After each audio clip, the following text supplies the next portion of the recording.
to the Food Justice Film Festival. I'm here with director Jasmine Leyva. She's the director of Invisible Vegan, and I'd like to welcome you to our Food Justice Film panel. And I'm happy to have you here. I appreciate you being with us. And just to get started, I hope that you can talk about the name of your film, because I think that gives us a sort of introduction into what you're trying to get across in the story that you're telling, which is an incredible documentary. I'm assuming it comes from Ralph Ellison's 1952 novel about African-American alienation. Can you talk about a little bit about that? So, of course. So you're right. It is from the book The Invisible Man, and there was a segment in the introduction where he talks about feeling invisible not only in white communities, but also feeling invisible in Black communities because he doesn't fit into certain stereotypes.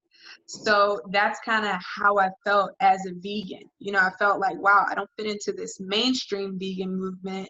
And then I also don't fit into, you know, kind of my Black community. You know, at the time, veganism wasn't like a super popular thing. So it was weird. So it made me kind of an outsider. So I did feel the invisibility that he was talking about. So on that level, and then also it just worked on a basic level too, because when you're eating, that's an invisible choice. Like no one can really see it unless you, not see it, but no one knows you're vegan unless you announce it.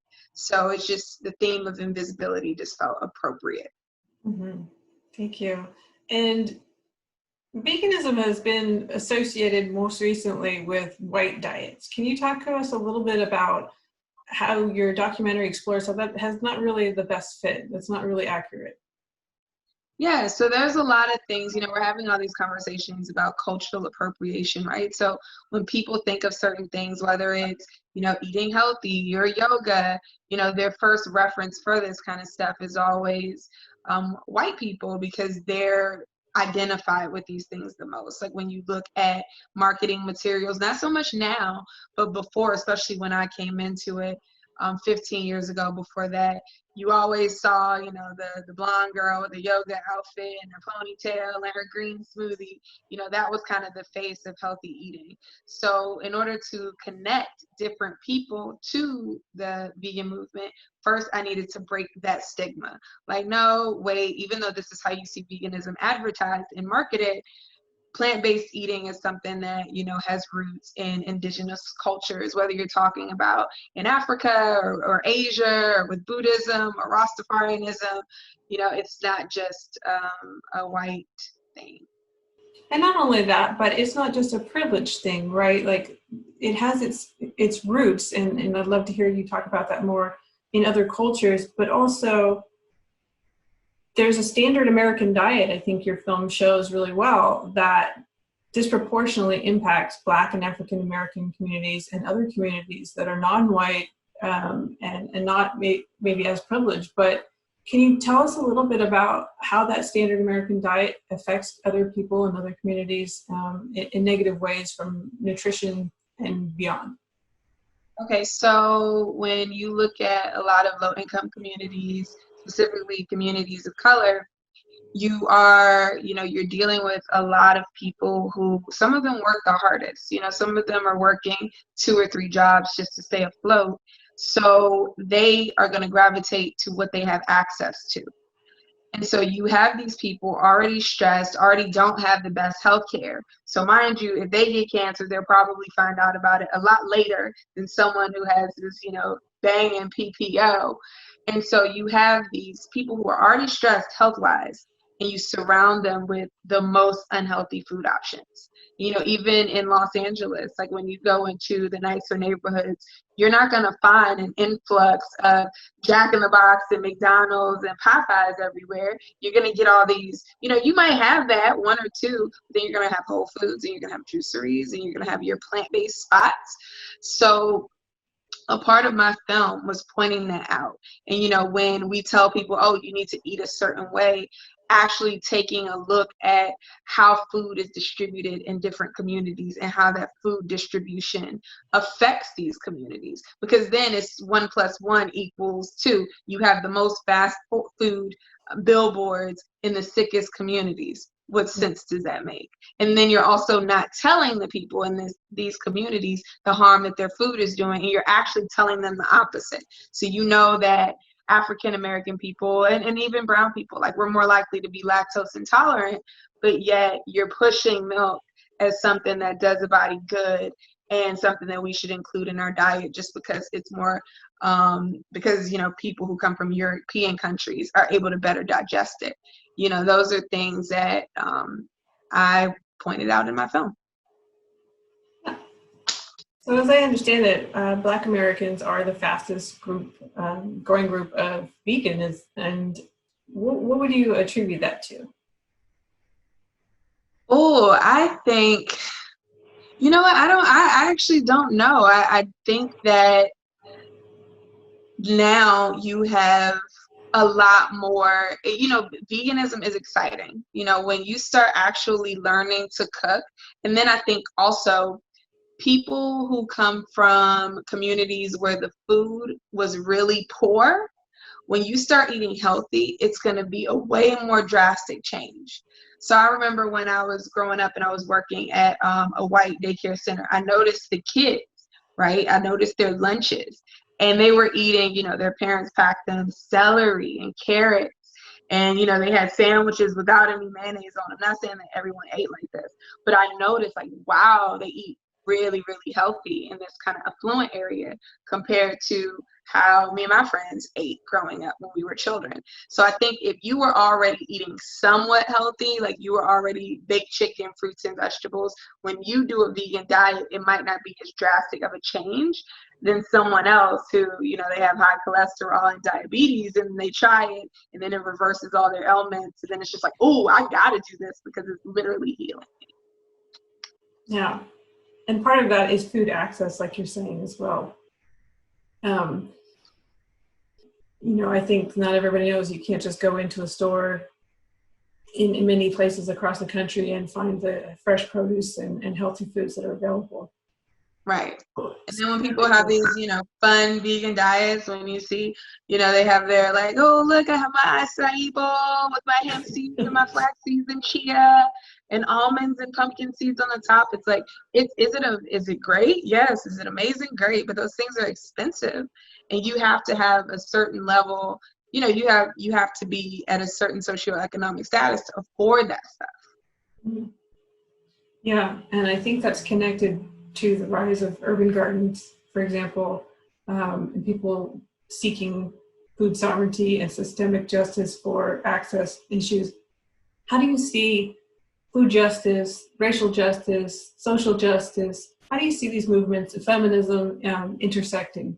And what, I guess, what would you like to see moving forward? What are you most excited about?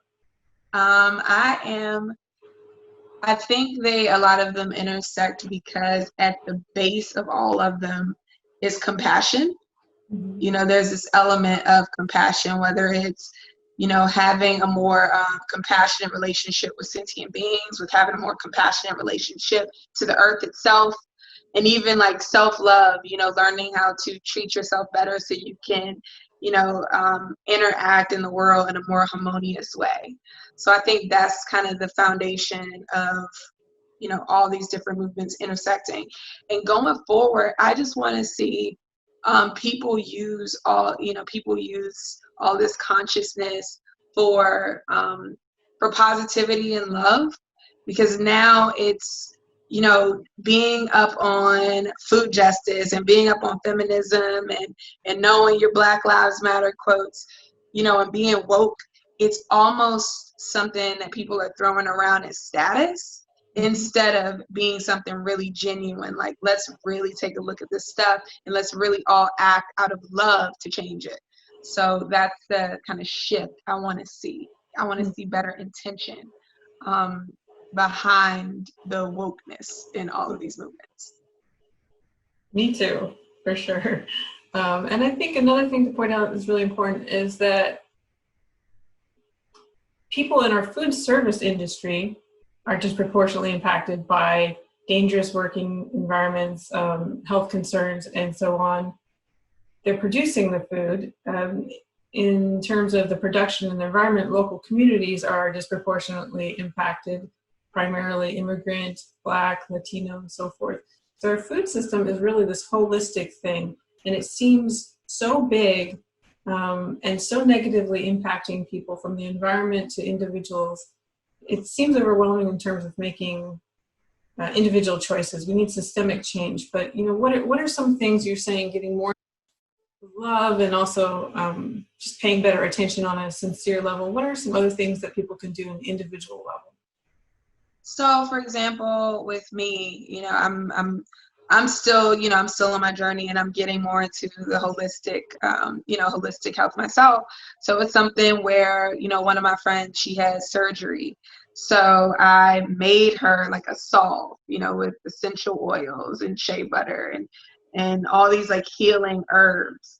So, I'm trying to make a change. I'm trying to give her, healthier things that she can do with her life without being preachy about it, and trying to be genuine about it. And also I try to be a good example. Like, I just started a whole garden on my balcony that has all these herbs, and the potato plants are sprouting, and just doing things like showing that on my Instagram, like showing people like, hey, look, here's these other options.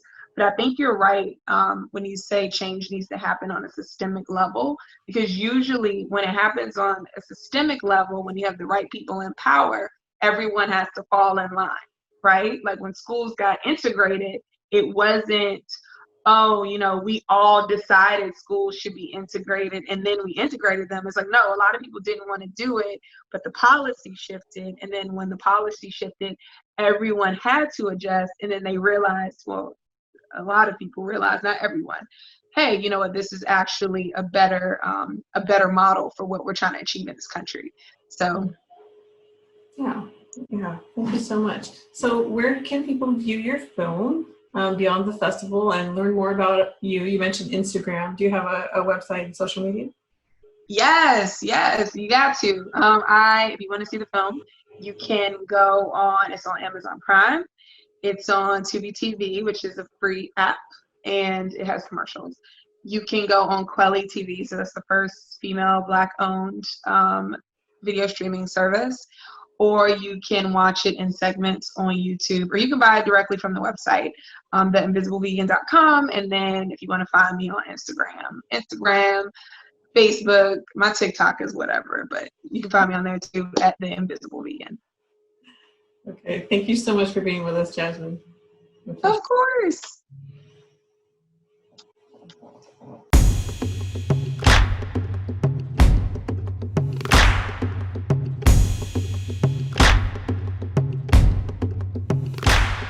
Welcome to the Food Justice Film Festival. Today we're sitting down with Lauren Ornelas, director and founder of the Food Empowerment Project. She's an activist based in the Bay Area and campaigns director for the Silicon Valley Toxics Coalition from 2007 to 2013. She gave a TED Talk about the power of food choices in 2013 that you can check out online, and she has appeared in films like Invisible Vegan and Cowspiracy. Lauren campaigns against chocolate produced by labor of West African slaves, among many other things, and she has written on the connections between women, animals, and social justice. The Food Empowerment Project has sister sites that I love, including veganmexicanfood.com. Welcome, Lauren Ornelas. Thanks so much for having me. Let's start out by just talking a little bit about what the Food Empowerment Project is and why you started it. Sure. I started Food Empowerment Project as a way to help connect issues around food. So various oppressions take place in the food industry, and as somebody, a very proud Chicanics, somebody who wants to make sure that we look at not only the suffering of non-human animals, but the suffering of human animals as well, and show that these issues are connected. And then by eating our ethics, as we like to say, we can help make a difference in both of these areas to decrease the suffering and exploitation of other beings. Great, thank you. And that leads to my second question. So just kind of how these issues in the food justice, labor justice, environmental justice, animal justice, how do you see them connected in ideally in a sustainable and compassionate and just food system? Sure. Well, I think that all of these issues really overlap. When you look at racism and disparity, they kind of go hand in hand. So the way that we can look at it in terms of how they overlap and how we can make a difference is through justice and compassion. You also have things like colonization being one of these ways in which it's impacting us to this day. So I always like to use milk or animal milk as an example of how, it's a form of colonization that's impacting our lives today and the health of many Black, Brown, and Indigenous people. When you consider that Columbus brought the cows over on his fourth voyage, my ancestors weren't exactly consuming that product before. And so many times the onus is put on Black and Brown and Indigenous people that there's something wrong with us, that we're lactose intolerant, when in fact there's nothing normal about consuming the milk of another species. So we call us lactose normal. You also have ways that these issues intersect when you look at access for healthy foods not being available in many Black and Brown and Indigenous communities, and also the suffering of farm workers. So you have a way that all of these issues kind of overlap in ways that the most vulnerable are sometimes the most exploited. Yeah, great. Thank you so much. And rather than sort of coming into a community and inflicting our worldview or our ideas about what a system of food should look like, I know community-driven advocacy is really important. So what advice would you give? How can food justice advocates or environmental advocates or animal advocates or human rights advocates incorporate plant-based diets and make sure they're also doing community-driven activism? I think that it goes both ways. I think that it would be great for NGOs in general to have some type of food justice policy, a policy that means to cause the least harm, to be aware. Again, I don't know that organizations have the ability to take on these massive other issues, but at least in the events that they have, to have some consistency, to make sure that you're not, serving foods that involve the suffering of non-human animals, that you're respecting the boycotts called by farm workers themselves, so you're not serving Driscoll's berries, that you're not using chocolate that's sourced from the worst forms of child labor, including slavery. I think that there's a lot of ways that organizations can at least do their part in their own events to not support the suffering of other beings. And food is a very easy way for us to do that. And I think sometimes plant-based diets have been associated with white movements. And I think that a lot of work is being done right now to unpack that and look at how traditional foods include plant-based diets and rethink how society talks about this kind of issue. Can you tell us about some of the sister sites that you have that promote a variety of plant-based dishes? Sure. Yeah, we're really excited about our sites. Again, as a very proud Chicanx, which means I'm of Mexican descent, it was really important to me to create a website of vegan Mexican food recipes. Not only because I, and I'm sure a lot of other vegans like me who are Mexican, miss our comfort foods. We want to be able to have those, but also show other people how delicious our food can be and how a lot of our food was already plant-based to begin with. Now, we weren't vegan, of course, my ancestors, but they didn't eat as many animal products. My colleague, who's Filipina, she's Filipina. Sorry, I just said that. We created vegan Filipino food. So the same with her, that she could celebrate her culture and her food and show it in a way to celebrate it. We also one of our board members is Lao, so we'll be creating vegan Lao food as well. And this is basically just to remind vegans as well that there are many of us out there who want to enjoy our comfort foods, who want to enjoy the foods that we grew up with, just without the suffering of non-human animals. That's awesome. I'm looking forward to the Lao one as well. So, I love the Food Empowerment Project and everything you do, and I know you're super busy all the time, so thank you so much for joining us. But how can other people support the work that the Food Empowerment Project does? Well, amplifying our work, amplifying our campaign, sharing our work, is, we're a very small organization, so anything anybody can do to help get the word out about the work that we do. Volunteering, donating, just spreading the word really goes a long way. Do you have social media that they can check out? Yeah, we do. We're on Facebook and Twitter and Instagram. Okay. Thank you so much, Lauren and Neelis. I've really enjoyed this conversation. Great. Thank you so much.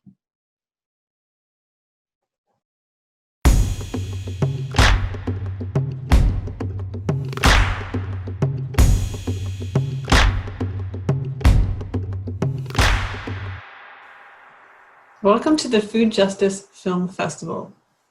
Today I'm speaking with Kat Lopez. Kat is an organizer with Veggie Mijas, a woman of color, non-binary folks of color, femmes of color collective that highlights intersections of race, gender identity, class, and sexuality with environmental, food, health, and animal justice issues. Kat is a first-generation Chicana based in Austin, a birth worker, an advocate for survivors of sexual assault. Food access and community knowledge drive her activism, along with wellness work. She strives to help open plant-based spaces for people of color, build safe community, and exchange resources. And I'd love to hear more about all of that. That sounds fascinating. Welcome, Kat. Thank you. I actually live in Dallas now. I recently moved, but I did start the chapter in Austin. Okay. Yeah, that was a great intro to me. It Well, basically sums up. Tell us a little bit about Veggie Mijas for people who don't know what your role is with them and the kind of work that you do. Yeah, for sure. So I am a organizer for the Dallas chapter now, and I'm also a recruitment coordinator. So whoever is interested in joining the collective as an organizer, I help them kind of go through our set process.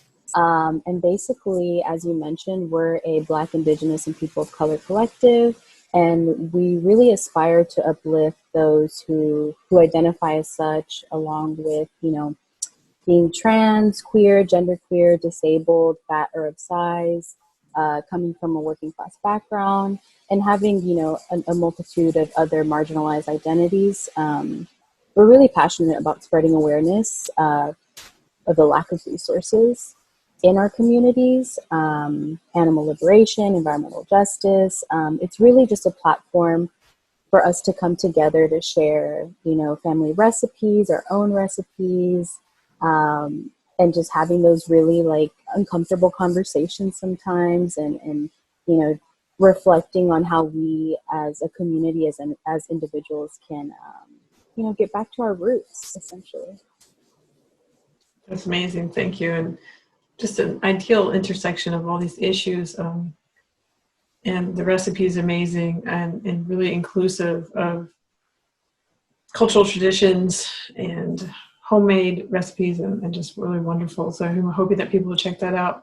And so I hope that you can talk a little bit more about these interconnections and how food justice and racial justice intersect in your food. Yeah, for sure. So I think whenever we bring up food justice, there's no way that we can't involve racial justice. When it comes to zoning, when it comes to what options are available in communities of color.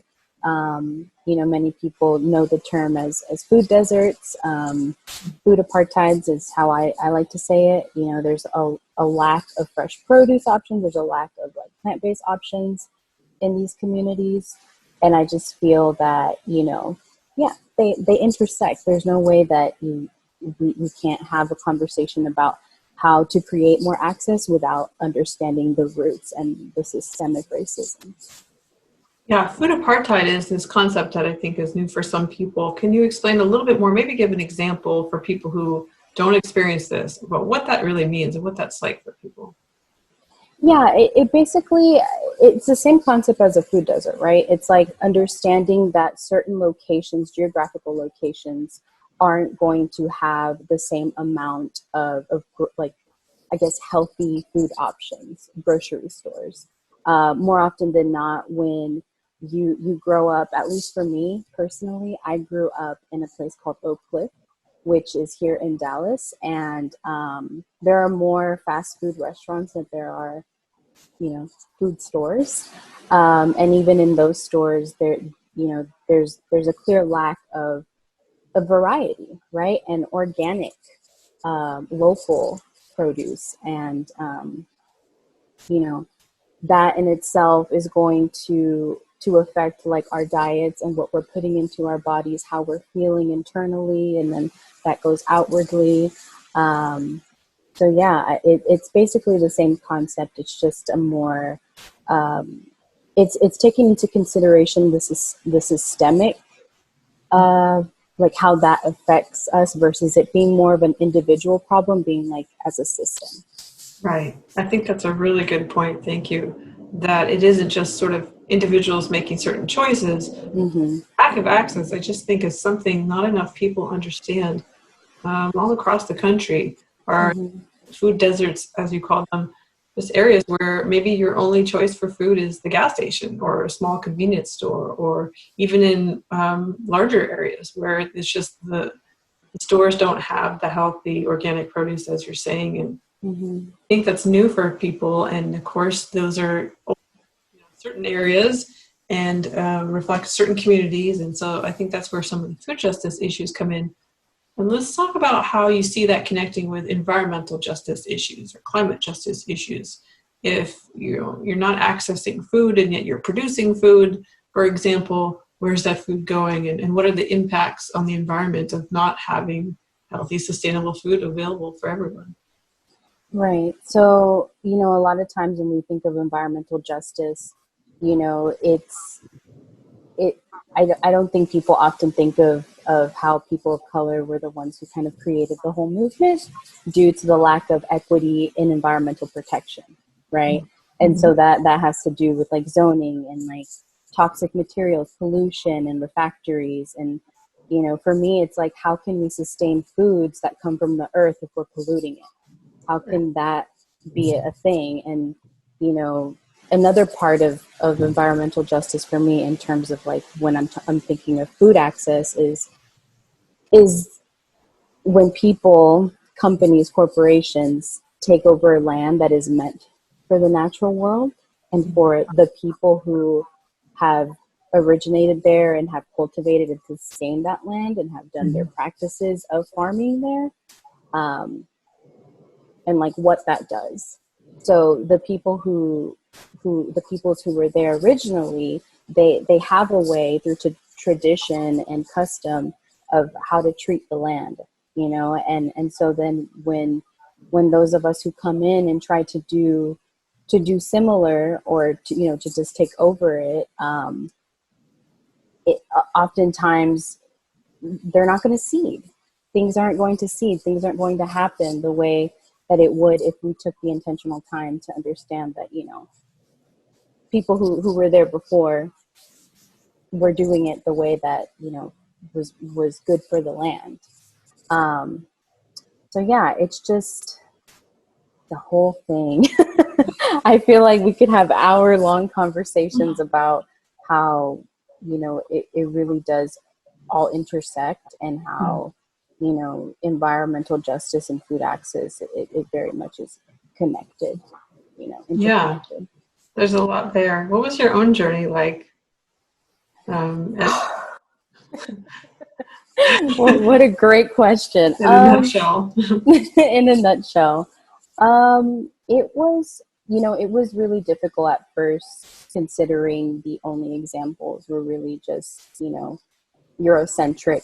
It was all through a Eurocentric lens. So it was really hard for me to understand how to relate to plant-based foods from my perspective, from like my ancestors and the traditions. I was raised by two Mexican women, and scarcity was a thing growing up. We were really cash poor, and all we really ate was like rice, beans, bananas. Like it was all plant-based food, but I never made that connection, right? I never made the connection that we weren't eating meat, we weren't eating dairy, because those things cost money. And so as I was vegetarian at first for like 6 years. And then when I decided to go more towards like vegan, plant-based lifestyle, it was really hard to explain to my family what I was doing. They were all very concerned about how I was going to sustain myself.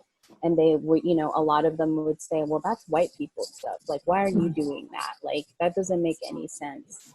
And it at first, it was hard. It was disheartening, right? Because I was like, how do I explain to my family that this is actually so much more than just what I'm putting into my body? Like, it's, for me personally, it's a spiritual connection to cooking, to the plant-based foods, to land, to appreciating it. And you know, it took a minute for them to understand, but I think through sharing like traditional dishes, but making it without meat or dairy, really helped them like understand and be like, wow, like this really tastes good. No way, you know, because they were in their head, they were thinking like, I'm eating like, you know, just salads and God knows what they were thinking, but like bland tofu. But I'm like, no, it's all about the seasoning.